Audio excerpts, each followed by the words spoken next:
Shabbat Shalom, meus amigos, meus youtubers espectadores, você que está acompanhando o nosso canal, canal Israel no Caminho, um canal que é de judeus que creem que o Mashiach já veio ao mundo, e é Yeshua HaMashiach, há 2000 anos atrás, e que vai voltar. Essa é a nossa esperança, né? Essa é a nossa esperança.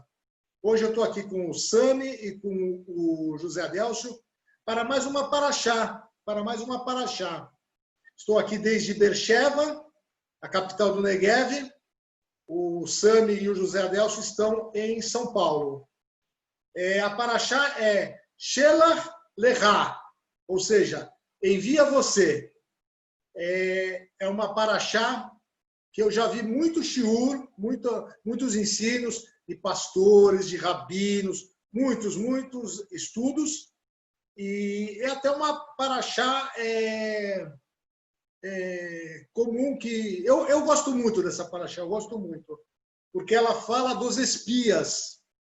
Quando Moisés, Deus pede para Moisés que seja encaminhado espias para ver como é que está a terra, para ver como é que é a terra, como é que são os frutos, como é que são as pessoas da terra. E o que Moisés faz? Moisés escolhe um príncipe de cada tribo. Presta atenção, ele manda um príncipe de cada tribo. Ou seja, eram os filhos dos líderes de cada tribo. Ou seja, essas pessoas que foram examinar, olhar essa terra, eram pessoas que iam ser o futuro comandante da nação, os futuros, quem estaria à frente daquele povo, né? E eles foram lá olhar a terra, e foi interessante que eles trouxeram um cacho de uva com uma vara, e duas pessoas precisavam carregar, um na frente e um atrás, tamanho eram as frutas, né? Então, ficaram admirados dessas coisas, né? E depois foram fazer um relatório, né? Inclusive, a cidade que eles levaram essas frutas chama Eshkol, é aqui perto, a 30 quilômetros daqui de Beersheba, perto de Gaza, estive lá também. Aí foram fazer um relatório para Moisés, né? Como é que é a terra, como é que não é, o que aconteceu.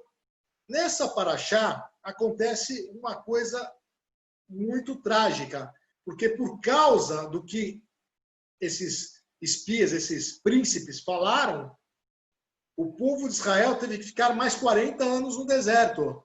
Ele não pôde entrar na terra prometida.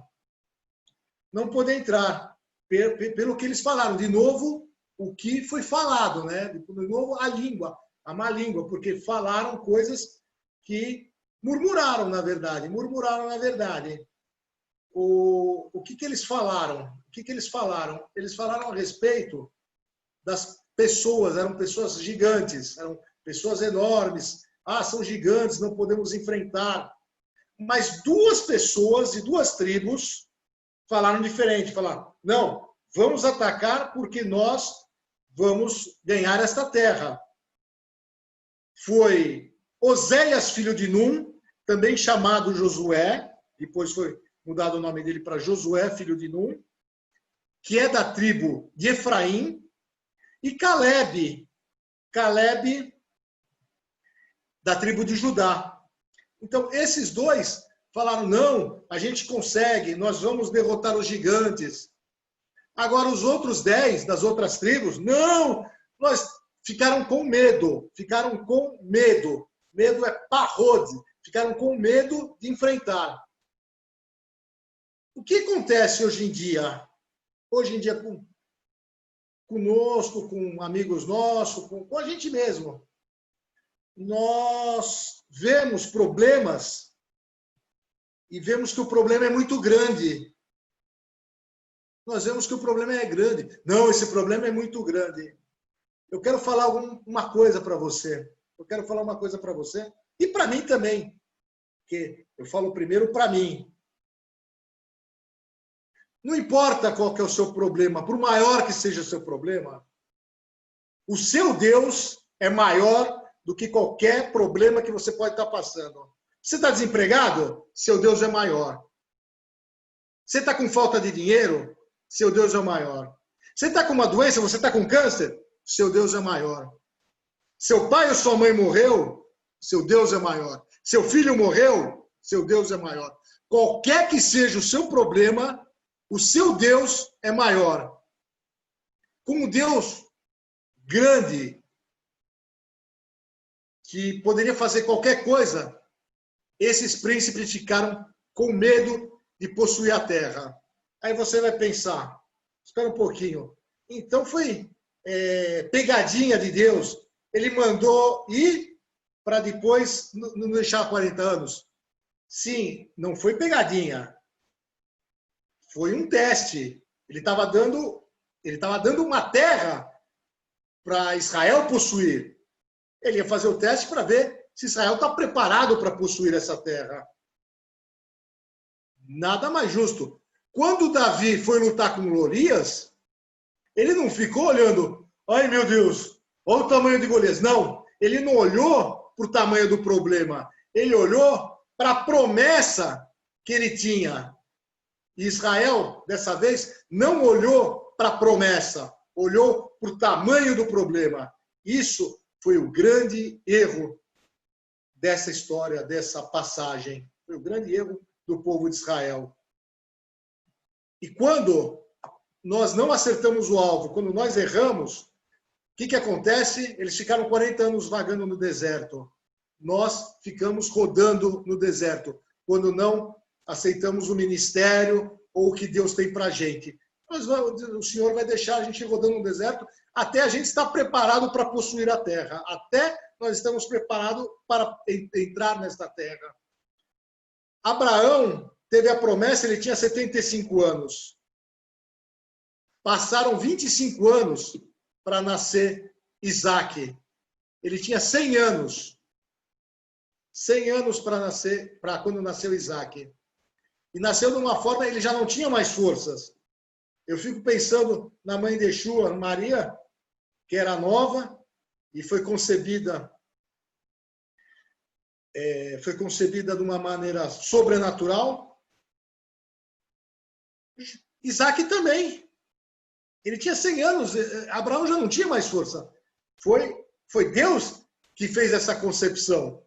Mas fez um milagre de um modo não natural, natural, não sobrenatural, como de Yeshua. E Yeshua também teve teste. Ele acabou de ser batizado, ele foi para o deserto. Ele foi para o deserto. Só que Yeshua passou em todos os testes. Ele foi aprovado. Ele foi aprovado até o último teste, que foi no madeiro. Então, meu irmão, não olhe para o seu problema. Olhe para a promessa que tem na frente e possua a sua terra.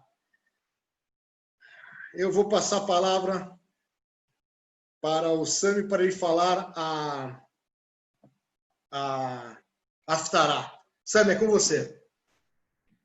Shabbat Shalom, pessoal. Pô, depois de uma apresentação dessas, Miguel, fica até pequeno a gente querer falar alguma coisa, mas tem coisa para falar, sim, confirmando aquilo que o Miguel acabou de dizer, e que é lamentável que nós, como Yehudim, que em teoria deveríamos conhecer Torá, deveríamos entender de Torá, deveríamos saber no Deus que nós cremos, nós não entendemos muito bem o que significa uma promessa de Deus.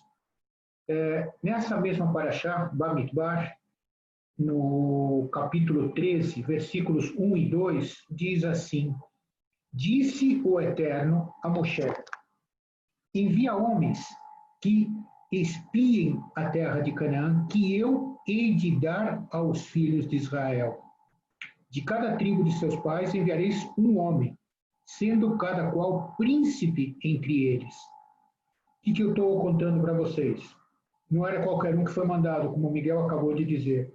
Eram príncipes, pessoas que deveriam ter sido preparadas para conhecer quem é o Deus de Israel. Segundo, a ordem era espiar a terra e não julgar a terra. Mas a instrução mais maravilhosa, que diz assim, eu hei de dar a terra. E quem diz isso é o Adonai Eloheinu, o Senhor nosso Deus. Quando nós dissemos que Ele é poderoso a ponto de ter falado para fazer os céus e a terra, eu queria que você entendesse aquilo que nós lemos nesta Haftará, que é o diálogo que se passa por esses espiões que vão conhecer a terra lá na frente. Josué já é saindo, quer dizer, acaba a Torá quando Moshe deixa o povo na frente do Jordão. O povo vai atravessar o Rio Jordão, então começa o livro de Josué. Por isso que era Haftará, ou seja, depois da Torá. E no livro de Josué, capítulo 2, diz a declaração de Raabe, versículo 10 do capítulo 2 de Josué. Porque temos ouvido que o Eterno secou as águas do Mar Vermelho diante de vós, quando saís do Egito, e também o que fizestes aos 2 reis dos amorreus, Seom e Og, que estavam além do Jordão, os quais destruíste. Quer dizer, as pessoas não participantes do povo de Israel temeram o poder de Deus. E nós não sabíamos medir o tamanho da promessa que Deus havia nos dado. O Miguel colocou de uma maneira muito clara de que a ousadia de Miriam, mãe de Yeshua, era num tempo onde, se ela fosse adúltera, ela seria apedrejada. Mas ela foi ousada porque Deus disse, deixa comigo, eu vou te cuidar. Esses diálogos são diálogos de importância enorme, como daqui a pouco o nosso querido irmão José Adélcio vai complementar na leitura do Brit Hadashah e falando um pouco mais sobre isso, mas eu queria deixar para vocês a visão, o entendimento, a percepção. Nós somos Yehudim, nós não deixamos de ser Yehudim o dia que nós acreditamos em Yeshua HaMashiach. Nós mantemos as nossas tradições, nós respeitamos aquilo que foi herdado de nossos pais, dos nossos avós. Em momento algum abrimos mão disso, mas pelo contrário, pusemos cada uma destas promessas na sua visão clara, sem deixar dúvidas de quem é que nos deu essas promessas e como é que nós queremos viver essas promessas. Nós estamos vivendo essas promessas justamente para podermos, de uma maneira clara, simples e objetiva, crer no nosso Deus, não duvidar de nosso Deus. E se Ele te deu uma instrução, pode ir para frente. Miguel disse de uma maneira bem clara, e com isso eu quero encerrar essa minha participação. Esquece o teu problema, olhe para o teu Deus. Esquece para aquilo que você vê, porque o Deus a quem nós servimos, nós, Yehudim, que temos Yeshua no coração, é o Deus dos milagres. Não pergunte qual é o milagre que Ele vai fazer, porque Ele tem tanto estoque de milagre que muitas vezes Ele vai criar um milagre de um tamanho tão impressionante que você vai olhar e vai dizer assim, uau, eu não merecia isso tudo. Shabbat Shalom, pessoal. José Adélcio, está contigo. Glória a Deus, paz a vocês. Tanto a Parashá como a Haftará do Brit Hadashah é muito ligada. Sempre com um narrador e sempre com 2 títulos, vamos dizer. 2 pessoas. Na Parashá está Caleb e Josué. Na Haftará está os 2 espias.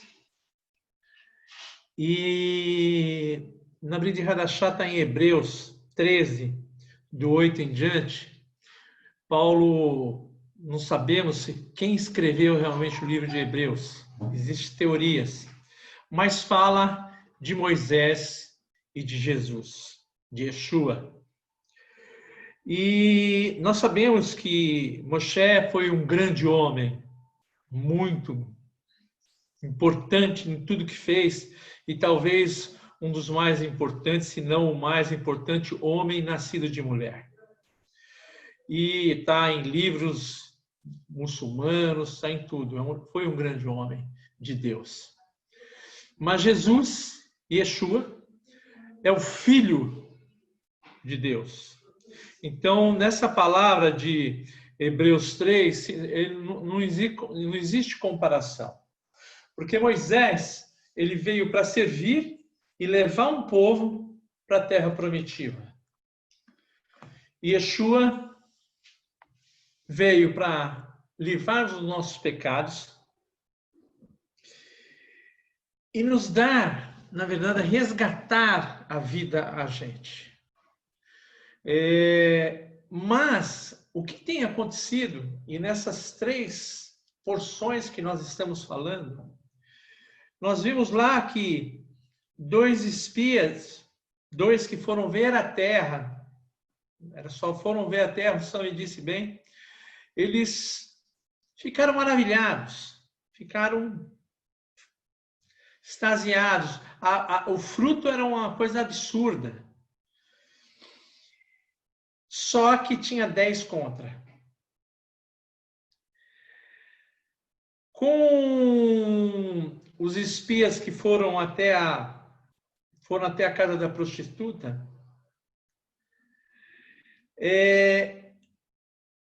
veja só, quando eles voltam para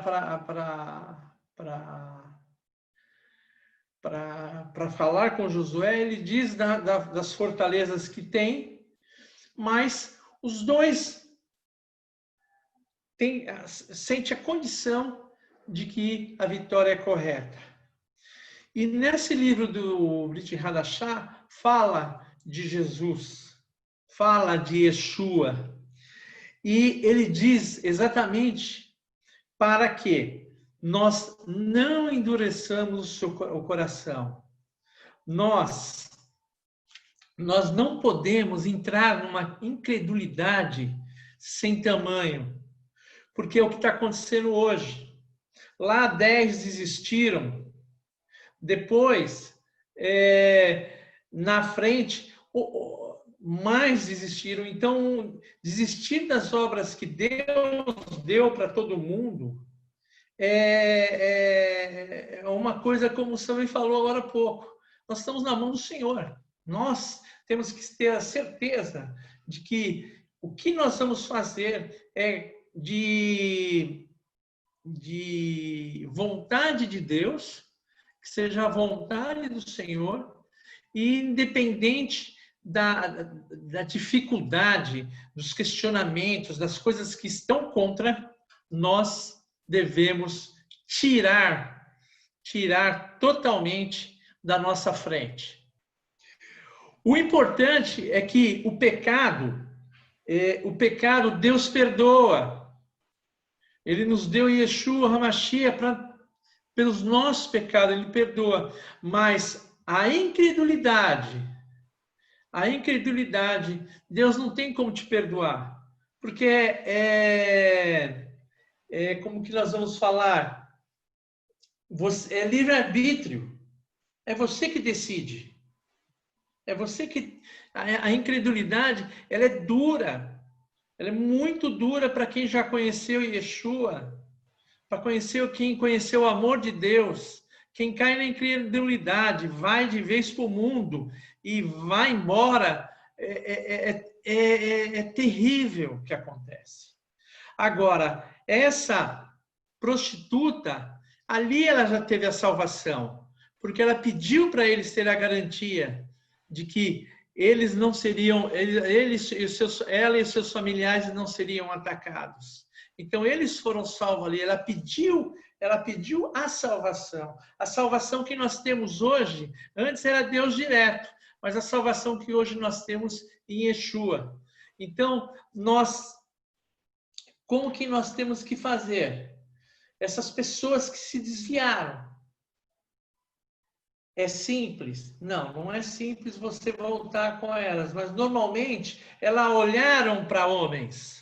Elas olharam para homens e não olhou para Deus. As suas dificuldades, as pessoas olharam para para homens, ou o noivo que brigou, o marido que brigou, o marido que se separou, o irmão que falou bobagem, ficando olhando para homens, larga o que é de Deus e entra na incredulidade. Por isso que é tão difícil resgatar com palavras essas vidas. Só Deus mesmo, e que nós temos a certeza que Deus estando no comando, essas pessoas voltam também. Mas nós temos que tomar muito cuidado para deixar as coisas dos homens de lado, orar por eles sim, trabalhar sim, mas cumprir o que Deus deseja para cada um de nós. É isso. Fiquem na paz do Senhor. Muito obrigado, Zé Adelson, muito obrigado. Só recapitulando, Josué e Caleb, como prêmio pela confiança, eles foram os únicos daquela contagem que tinha sido feita que entraram na Terra Prometida. O próprio Moisés não entrou na Terra Prometida. Esses 40 anos no deserto foi para que morresse toda a geração, inclusive Moisés. E quem entrou foi apenas Josué, filho de Nun, e Caleb. Josué foi enviado, e depois ele envia 2 espias. Um deles era Salmão, da tribo de Judá, que se casa com a prostituta Raabe, que era de Jericó. E depois da união deles, nasce Boaz, que ia ser depois esposo de Ruth. E depois vinha Davi até chegar em Yeshua, HaMashiach. Eu quero falar que nosso Deus é maior do que o meu e do que o seu pecado também, que são muito grandes. E eu quero passar para o Sami. Sami, alguma coisa para acrescentar? Sim, obrigado, Miguel. Obrigado, Zé Adélcio. O Zé Adélcio falou uma coisa que eu acho importante lembrar. O Zé Adélcio falou sobre o perdão da iniquidade. Quando Moshe intercede pelo povo em função do pecado desses shlichim, desses enviados, Moshe, no versículo 18 do capítulo 14 de Bamidbar, ele diz: O Eterno é longânimo e grande em misericórdia, que perdoa a iniquidade e a transgressão, ainda que não inocente ou culpado, e visita a iniquidade dos pais dos filhos até a 3ª e a 4ª geração. Perdoa, pois, a iniquidade desse povo, segundo a grandeza da tua misericórdia, e como também tens perdoado a este povo, desde a terra do Egito até aqui. Tornou-lhe o Eterno, segundo a tua palavra, eu te perdoei. Então, o que o José Adélcio disse de uma maneira claríssima, é isso mesmo. Mas eu queria acrescentar, quando o José Adélcio começou a falar, eu me lembrei do que eu ouvi. Aliás, todos nós seguimos a tradição e a gente faz o Kabbalat Shabbat, recebemos o Shabbat. E no Shabbat nós falamos sobre o pecado de Meribá. E o pecado de Meribá é o que deu a este povo uma das grandes murmurações, uma das grandes situações onde o próprio Moshe tropeçou. Porque ele recebeu uma ordem de falar a rocha e ele bateu na rocha. Vejam vocês a importância de você crer e obedecer. Mas também no Kabbalat Shabbat, e aliás em muitas das nossas tefilot, nós dissemos: Ohev Israel, Adonai Ohev Israel. Deus amou o povo de Israel. Pessoal, se ele nos amou, ele não quer o nosso mal. A única coisa que ele quer é que ele seja Deus, independente da tua situação, independente do teu problema, independente das tuas dúvidas. Sabe por quê? Só porque ele é Deus. Miguel, obrigado. Obrigado, Sami. Obrigado, José Adélcio. Obrigado você, nosso youtuber espectador. Hoje eu tive um contato de uma pessoa que está acompanhando os vídeos, é o um amigo meu, o Marcos, o Marquinhos, ele é lá da Moca, da Guaimbé. Abraço, Marcos, ele está passando o vídeo, está passando para uma pessoa que eu não conheço, o Américo, então quero mandar um abraço para esse Américo, ainda não conheço, espero que esse vídeo possa ter sido edificante para seus estudos e que você possa, que Deus possa estar te tocando, Américo, porque não tem coisa melhor do que viver com Deus, viver para Deus. É o que a gente tem buscado fazer e tem tentado passar para as outras pessoas, né? Como é bom estar na presença de Deus. Então, Shabbat Shalom você.